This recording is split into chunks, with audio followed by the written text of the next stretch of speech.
Саламатсыздар ма, құрметті металлургия білім беру бағдарламасының студенттеріне арналған хром қорытпалары өндірісінің теориясы технологиясы пәні бойынша дәріс нөмірі 10.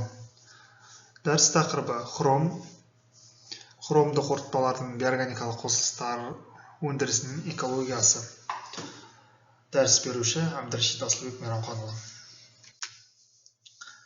Дәрістің жоспары: екіншілік, материалдарды қайта өңдеу мен шаң газды шығарылымдар. Екінші, хромды өндірістік ағын суларды залалсыздандыру. Хром мен хромды қорытпалардың жарылғыш қасиеттері.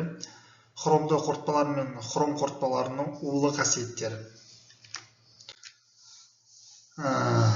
Шығарылым сипаты: жоғары көміртекті феррохром балқытуда айтарлықтай газ шаң түсіледі. Шамамен 53-55 мың метр куб сағатына. Шаң құрамында кремний тотығы, темір тотығы, магний тотығы, алюминий тотығы, марганец тотығы және хром тотығы бар.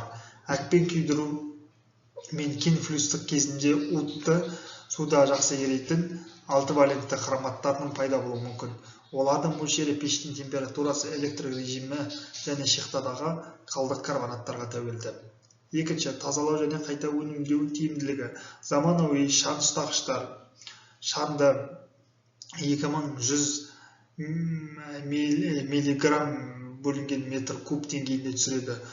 Ауланған шаңды хромит концентраттарымен біріктіріп, түйіршіктеу, күйдіру, қайта қоректендіру энергия шығынын 30%-ға азайтып, хромның толық дерлік қайтымын қамтамасыз етеді. Технологиялық режимді оңтайландыру нәтижесінде улы шаңдар 6-7 есе төмендейді. Денсаулық және экологиялық тәуелді. Зерттеулер 6 валентті хромды қосылыстардың аса уытты екенін және ұзақ әрі тыныс алу ағзаларының үшін қауіпті екенін көрсетті. Жөндеу жұмыстарын ұйымдастыру аймақтарда тәуекелі өте жоғары. Сондықтан атмосферада 6 валентті хромды мониторингтеу, жабдық, циклді газ шаңды тазалау, екіншілік шикізатты толық өңдеу және қауіпсіз еңбек гигиенасы өндірісті техникалық, экономикалық, әлеуметтік тұрғыдан міндетті шарттары. Хромның келесі: хромды ағындарының суларының экологиялық қауіптілігі.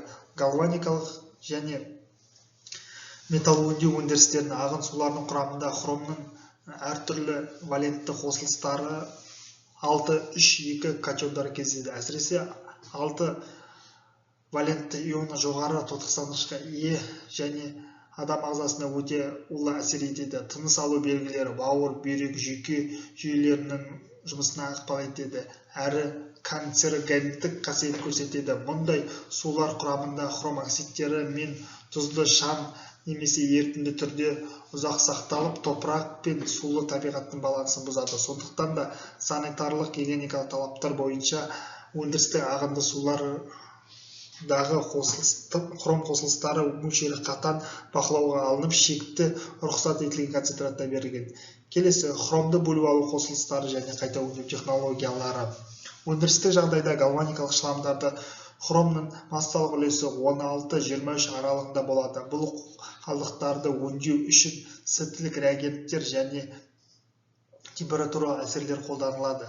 Кептірілген қалдық сілтемелі араластырып муфелі пеште 900 градус шамасында 2 сағат күйдіреді. Осы процесте хром натрий хром 4 түрінде ерітінді өтеді. Кейін салқындатылып, натрий 2 хром 4 H2O кристалл түрінде бөлініп алады. Мұндай тәсіл хромны толығыды дерлік қайта алуын қамтамасыз етеді, екіншілік шикізаттың пайда болуына экономия тиімділікке қол жеткізеді. Келесі: электрохимиялық және коагуляциялық тазалау әдістері. Хромды ағынды суларды ең тиімді және кең тараған электрокоагуляция. Бұл әдіс 6 валентті хромды 3 валентті хромды түзу нәтижесінде гидроксид тұнба түзеді. Электрокоагуляция дегеніміз бұл концентрациясы 120 миллиграмм литр деңгейінде төмендейді. Ион алмасу және сорбция әдістері. Ион алмасу және сорбциялық әдісі хромды құрамды суларды тазалауда жоғары тиімді нәтижеге береді. Бұл әдістің мәні арнайы шайырлар мен сорбенттердің ерітіндіге ауыр металл беттеріне ұстап қалу қабілеттері. Зерттеулер нәтижесінде АБ17 КУ2 маркалы ион алмастырғыштар иондарын сәтті жоятыны дәлелденді. АБ17 шайыр сыйымдылығы 218, ал КУ2 14. Сонымен қатар табиғи материалдар белсендірілген көмір, ағаш үгінділері, хром иондары тиімді адсорбцияланып, әрі қарай таза шешім экология таза ретінде қолданады. Биотехнологиялық және органикалық әдістер. Жапония мен басқа елдерде 6 валентті хромды залалсыздандырудың биотехнология әдістері кеңінен зерттелуде. Бұл әдіс күкірт құрамды бактерияларды пайдаланып, олардың элементарлы күкіртті тотықтыра отырып, хром 6 валент иондарын хром 3 валентке кейін тотықсандырады. Процесс орта екі ең тиімді жүреді. Хром концентраттары үйде төмендейді. Сонымен қатар органикалық қалдықтар, адсорбенттер қолданылады. Олар хромды түрінде тотықсыздандырып, химиялық синтездеу арқылы қайта өңдеуге мүмкіндік береді. Қорытынды және экологиялық тиімділік. Хром құрамды өндірісте ағынды сулар залалсыздану, металлургияда саласында экологиялық қауіпсіздік қамтамасыз етудің ең басты бағыттардың бірі, және ол физикалық және биологиялық үйлесімі арқылы 6 валентті хромнан 3 валенттігі иондарға жою мүмкіндік береді. Олар электрокоагуляциялық ион алмасу тағы әдістер арқылы, яғни табиғи ұрысты сақтап қалып, суды қайта өңдеуге болады. Келесі хром және хром қорытпаларының жарылғыш қасиеттері, жалпы сипаттама және қауіпсіз аспекттері. Металдық хром жоғары көміртекті, төмен көміртекті, сондай-ақ силикон-хром қоспаларының кезекті немесе түйіршікті күйінде тасымалданған және сақталған жағдайда өрт және жарылыс қаупін тудырмайды. Алайда материалдардың ұнтақталған түрлері мен шамдары белгілі бір жағдайда тұтану және жарылыс қаупін көрсете алады. Мұндай қауіптілік металл бөлшектерінің өлшемі мен дисперстік дәрежесіне, сондай-ақ ауадағы концентрация байланысты. Хром және феррохром шамдарының жарылғыштық сипаттамалары.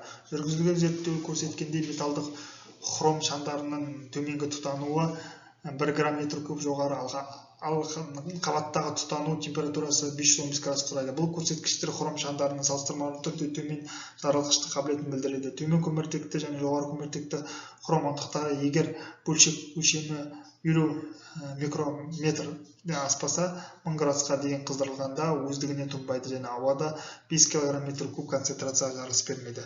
Келесі силикон-хромның жанғыш қасиеттері және стандарттық көрсеткіштері. Ферросиликон-хром ондағы жарылғыш қасиеттері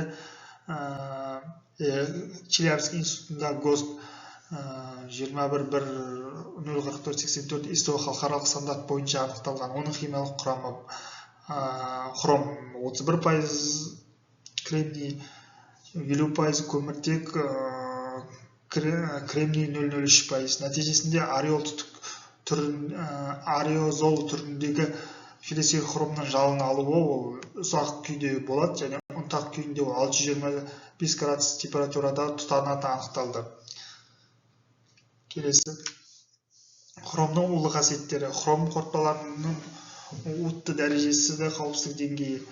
Кесек күйде металды хром және феррохром, ферросиликон қорытпаларын тасымалдау, сақтау және өндірісті қолдану барысында уытты емес болып саналады. Алайда материалдардың шаңдарын адам ағзасына белгілі бір қауіп төндіріп, 3-ші дәрежелі қауіп класына жатады. Металды хромның ауадағы шекті рұқсат етілген концентрациясы бар, ал силикон-хромның шаны кремний мөлшеріне байланысты ұлғаяды. Хром адам ағзасына микроэлемент ретінде рөл атқарады. Ол көмірсу, май алмасу процестеріне қатысады, ал тәулікті қажеттілі болған жағдайда 0,25 болады. Алайда хромның артық мөлшері айқын уытты әсер көрсетеді. Шекті рұқсат етілген деңгейден жоғары концентрацияда хром қосылыстарын тыныс алу мүшелерді тітіркену, жөтел, бронх қабын тудырады. Ұзақ уақыт әсер ететін бұл адам мұрнының пердесінің жарақаттануы, дерматит тері аурулары жиі кездеседі. Бұл құбылыс әсіресе хром қосылыстары өндіретін цехтардың жұмысшыларының арасында жиі кездеседі және ауадағы уытты хром буының тікелей әсеріне байланысты. Келесі улану механизм және физиологиялық салдарлар. Хром қосылыстары ағза негізінен тыныс алу, ас қорыту арқылы түседі. Бихроматтар мен хроматтар әсері асқазан ішек жолдарының қабынуларына әкеледі. Бұл технологиялық көрсеткіштер процестерде қауіпті болып табылады. Натрий биохрометі улану қаупін арттырады. Келесі бұл дәріс бойынша бақылау сұрақтары. Металдық хром, феррохром кесек күйінде уытты дәрежесі қандай? Металдық хромның шекті рұқсат етілген концентрациясы неше? Ферросилика хромның уыттылығын анықтауға қандай элементтің көрсеткіші есептеледі? Хром қандай мөлшерде адам ағзасы үшін қажетті микроэлемент болып табылады? Хром қосылыстарының жоғары концентрациясы адам ағзасына қалай әсер етеді? Хром қосылыстарының әсеріне қандай кәсіби ауру түрі кездеседі? Натрий бихроматы мен улану қандай жағдайларда орын алуы мүмкін, оның белгілері қандай? Хром қосылыстары адам ағзасына қандай жолдар енеді? Хром сүйек тірек қимыл жүйесіне қалай әсер етеді? Хром жұмыс істеу кезінде еңбек қауіпсіздігі және санитарлық сақтау үшін не маңызды? Бұл дәріс бойынша пайдаланылған элементтер тізімі. Дәріс аяқталды. Сау болыңыздар.